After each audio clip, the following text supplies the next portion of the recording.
Hi, my name's Corey and you're watching Desert DIY. If you are new here, my channel is mainly about DIYs, but I do occasionally do videos about cleaning, organizing, and cooking and other mom-like things. Today I'm going to be making over these candlesticks. Now I bought these candlesticks from a thrift store for about $1 a piece, and I painted them black because I thought that it would look good, and I just decided that it doesn't match my decor. So I always see those really cute candlesticks at TJ Maxx that are like a gray with a whitewash on it, and I wanted to show you guys that you can do that same finish on any candlesticks for super cheap. So I'm gonna go ahead and get started, and in the end this project is gonna only cost still about $1 a piece because I got my craft paint for free from somebody giving it away, and that's something that you can do too. Get on Facebook, get on your marketplace group pages or things like that, and ask people, hey, is anybody getting rid of craft paint? Because there usually is. I don't know why, but it seems like there's always somebody out there who's throwing away the thing that you need, so it never hurts to ask. Now the first thing I'm gonna do is, I shook up my bottles already, and I'm just gonna dump a whole bunch of this white paint into a cup that I don't drink out of. Oh, this is a chunk in it. So I'm just gonna put a lot in there because I don't wanna have to mix the color twice because then they won't match. Now I'm just gonna put in a little bit of black at a time until I get the desired gray color that I'm going for. So start small and work your way up.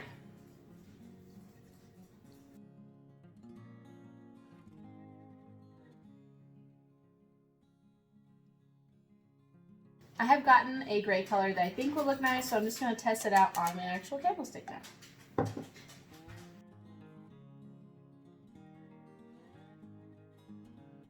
Okay, I'm just going to put some grocery store ads down so that I don't get paint on my table.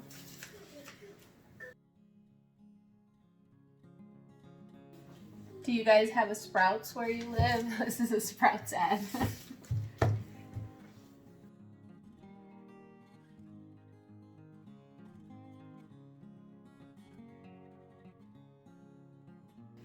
I think that this is going to need a second coat, so I'm just going to do a rough first coat to save some time.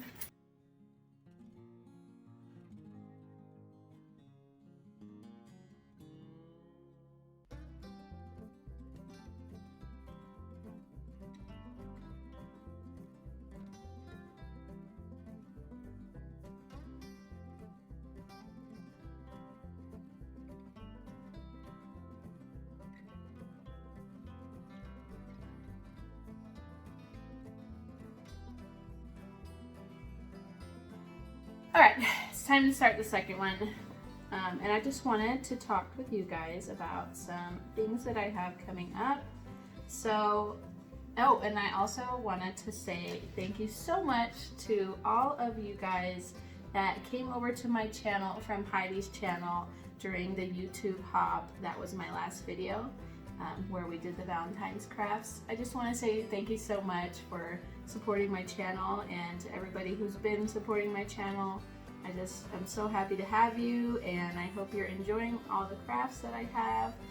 I do want to update you guys that I am going to be trying to upload twice a week, although it may not be guaranteed that I'll have the ability to do that. Right now my son is almost 7 months, and he still does not sleep very well. He's the easiest baby ever, except for the fact that he's not a great sleeper. So he doesn't sleep through the night, and he doesn't nap regularly. Usually if I'm not holding him, he will only nap about 20 minutes. So that doesn't give me much time to do crafting, and I don't know if you knew this about me, but I homeschool my other 2 children. And so that also takes up a very large portion of my day. But as my son starts getting better at napping at regular times and intervals, I'll have more time to do crafts for you and upload those videos. but I still think that I'll be able to get 1 or 2 videos a week now. So hopefully that makes you happy. It makes me happy, that's for sure. I love doing crafts. It's like a therapy for me. I get to relax and be creative. Let me know in the comments section down below if you're the same way, if crafting is like your therapy, where you can just let out all your stress. And if you hear a tapping sound in the background, that's my dog's toenails. I have 2 dogs. One of them you can see behind me, that's Piper, and she is a rescue. She's a pit bull mix, and I got her as a foster because she had 2 torn ACLs on her back legs, and I have a theory that she was hit by a car because she also had nerve damage in her tail and had to have her tail removed because she chewed through her tail overnight one night when we first got her, because it was itching her so bad and tingling or something like that. But we got her as a foster, and we're supposed to just help her get through her surgeries because if she hadn't gotten her surgeries, they were going to euthanize her.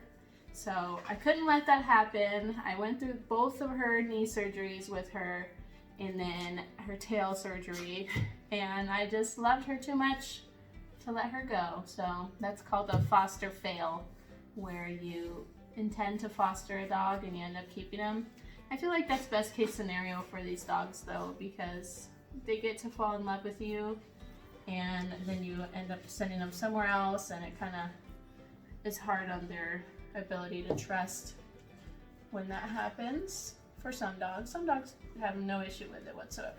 And then my other dog, his name is Nino, and I got him also from the local dog pound. And I went in there looking for a companion for a dog that we no longer have because she passed away. But we went in there and she picked him, I swear, and he was the ugliest dog in the whole place, and that's why I loved him.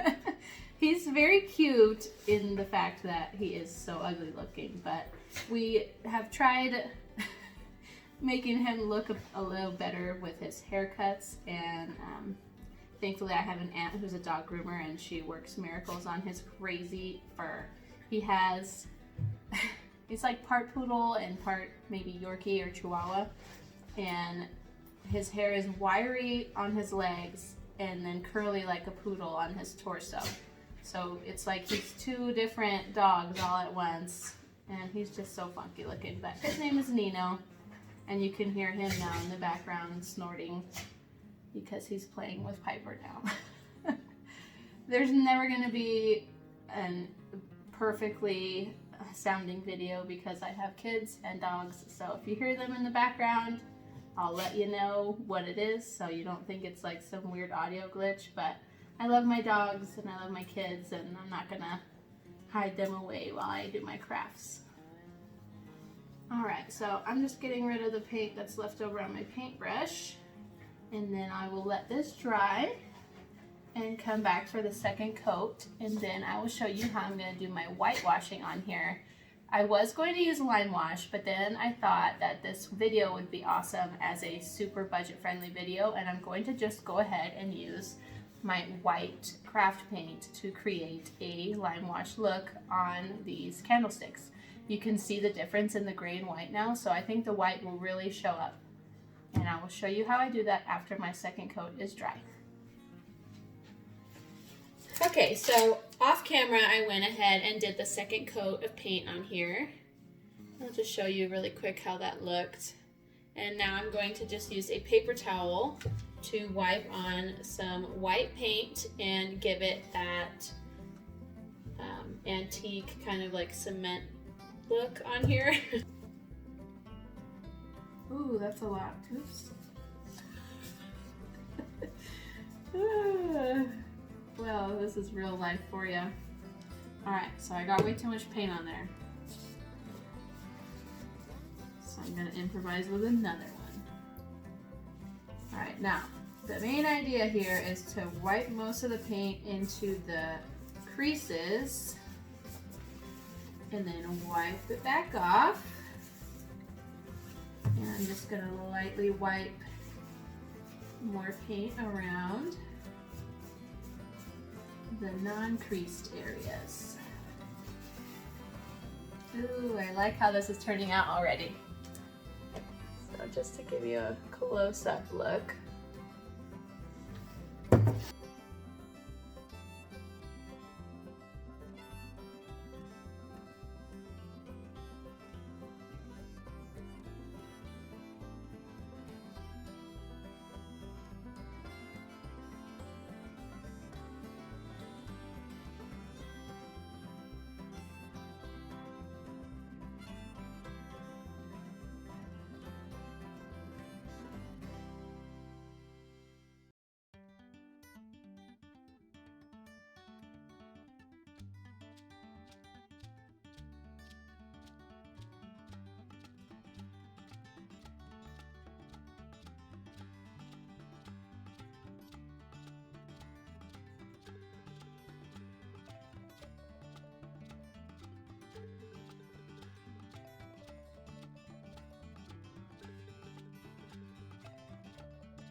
Thank you so much for watching, and if you liked what you saw today, then don't forget to hit that subscribe button down below. Bye!